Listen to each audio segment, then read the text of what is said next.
મહત્વના સમાચાર સુરતથી પ્રાપ્ત થઈ રહ્યા છે। સુરતના પાંડેસરામાં વાવરૂ જગ્યા ઉપર પોલીસનું કોમ્બિંગ।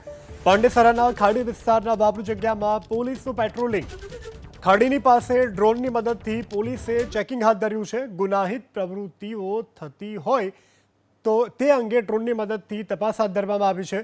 ડ્રોનથી અસામાજિક તત્વોનો જમાવડો નથી તે દિશામાં હાલ તપાસ કરવામાં આવી રહી છે।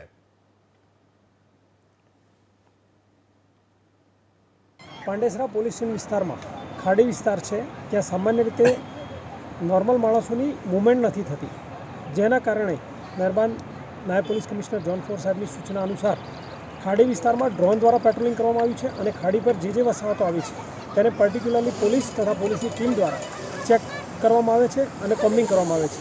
ત્યાં કોઈ ગુનાહિત પ્રવૃત્તિ થતી નથી, કોઈ અસામાજિક પ્રવૃત્તિ થતી નથી કે અસામાજિક તત્વોનો કોઈ અડ્ડો નથી। જો હોય તો અમને ડ્રોન દ્વારા સીધી હકીકત મળે છે, જેના ભાગરૂપે જ્યાં જ્યાં અત્યાર સુધી જે કોમ્બિંગ કર્યું છે ત્યાં સુધી કંઈ જણાઈ આવેલ નથી અને જ્યારે પણ કંઈ મળી આવશે તો તેઓ વિરુદ્ધ કાયદેસરની કાર્યવાહી કરવામાં આવનાર છે। અને સુરત શહેરમાં અવારનવાર આ રીતે જુદા જુદા વિસ્તારોને ટાર્ગેટ કરી અને કોમ્બિંગ કરવામાં આવતું હોય છે।